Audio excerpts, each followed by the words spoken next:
How do you think the community you represent has changed since you first took office? And how do you address those shifts? How has it changed? My constituency has changed. I've had three different constituencies. When I was first elected, it was Gateshead East and Washington West, and then which was cross partly in Gateshead, partly in Sunderland. Then it went to a total Sunderland seat, Washington and Sunderland, uh, Washington and Sunderland West, and then it's now Washington and Gateshead South. So yeah, three different seats. So that's been a bit of a change. But interestingly, the communities are all very very similar. It's not like sort of a major shift. It's just like small boundary shifts. So I've just recently inherited Bertley and Lamesley, which is in Gateshead. I grew up in Gateshead, so it all feels, the people are all very, very similar. Some of the issues might be different according to, you know, issues with regard to access to schools or hospitals or transport issues. But how has the community changed? I mean, with regard to, I can't say, I'm trying to think with regard to employment or any major issues. Sometimes it goes up, it comes down. Um,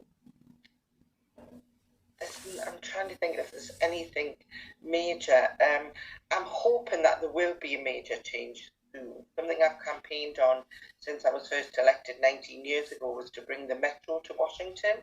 Right. So Washington is a new town in Sunderland.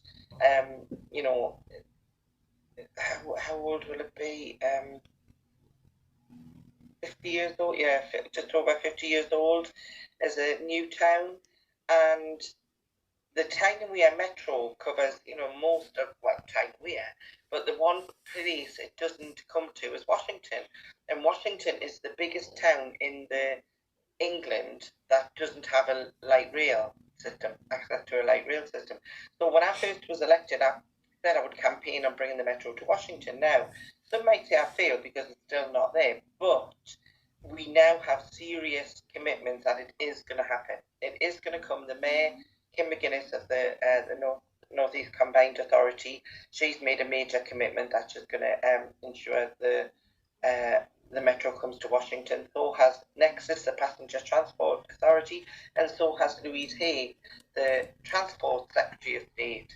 So they've all said it's going to happen. It's in all the long-term and short-term plans now. And so if you ask me maybe in a few years' time, you say what has changed, I would be able to say the metro's now come to Washington and people have got better access to be able to, take jobs and, work and live and make those considerations based on accessibility now, rather than sort of, oh, can I get to work, or, have I got a car, can I afford a car, how am I going to get there? As long as you've got walking distance or a bus can get you to a metro station, the whole of the northeast can open up to you much, much better. So that is something that I hope in the future will change. And another big change, I suppose we've got the battery plants. We've always had Nissan, which is the biggest employer in my patch in the northeast. But following that, we've had a couple of what they call gigafactories open near Nissan, bringing thousands of jobs as well. So that's a big change, I suppose, as well. What's a life lesson you've learned from your time in politics that you apply outside of work? A life lesson, that's a tricky one. I suppose that sort of working hard and sort of, having that sort of belief in yourself and what you can achieve, and that you can make a difference in life. I suppose, I would always, when I was a kid, and as a young woman shouting at the telly, we've just had the budget, and I'm sure there's people out there, shouting about what Rachel's done and how it's going to make their life, they think, worse. I think it'll make everyone's life better eventually, when it all pans out and we get the growth that we need. But, that part of it will then be what they're going to do about it. And one of the things I did was sort of not just shout at the TV anymore, but to sort of do something. I sound a bit Michelle Obama, you keep hearing during the American elections, just keep saying to people, you know, if you want change, if you want to ensure, you know, Donald Trump doesn't win and Kamala Harris does win, you've got to do something.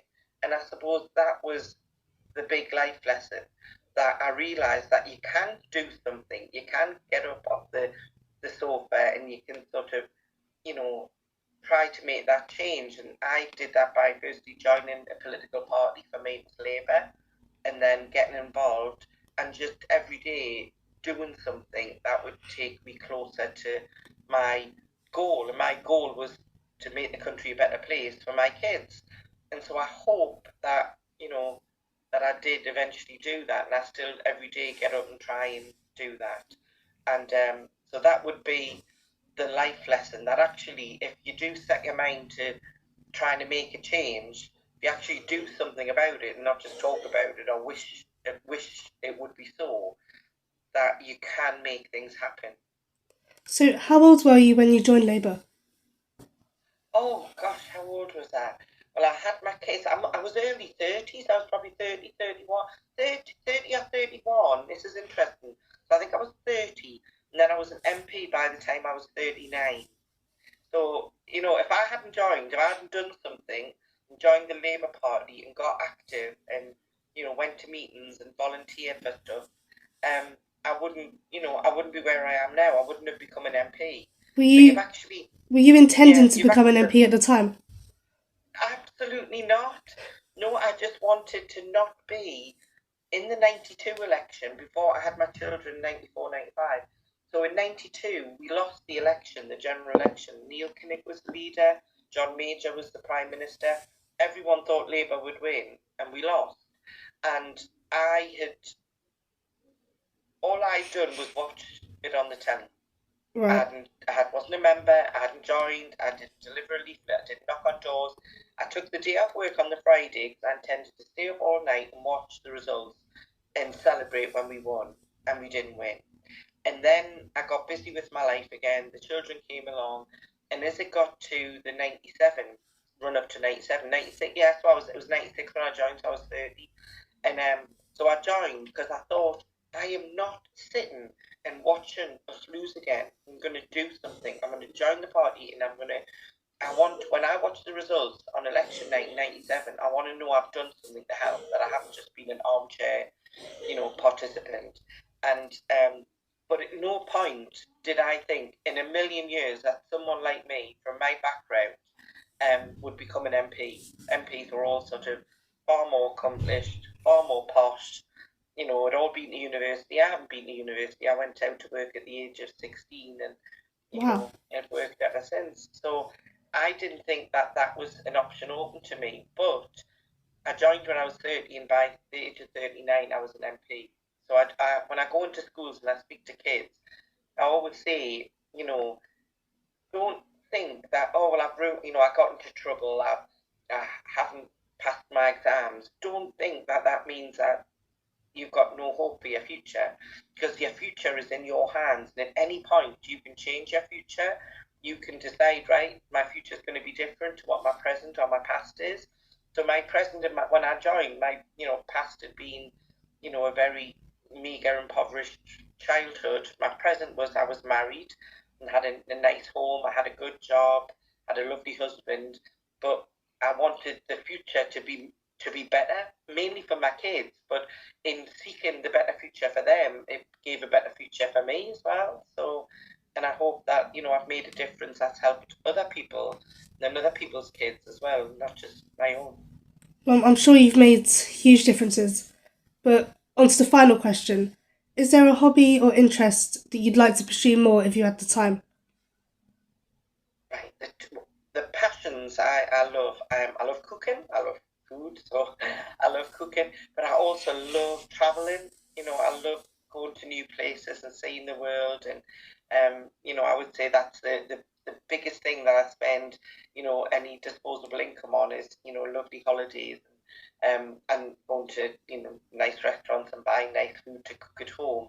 And I also love I love movies. I love Netflix. I love, going to the cinema. Although my husband won't go to the cinema now as much. He just keeps saying, "Oh, wait till it comes on Netflix. Oh, wait till it comes on Sky."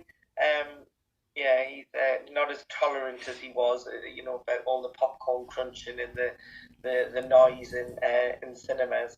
But so I suppose it's sort of lots of people have similar things, nice holidays, nice going out for a nice restaurant and going to the movies. That's very simple pleasures, really. Yeah, well, thank you so much for your time. It's been amazing to speak with you. Thank you. Yeah, very welcome. I've enjoyed it. Listeners, join me next week on Women in Westminster when I'll be speaking with Melanie on.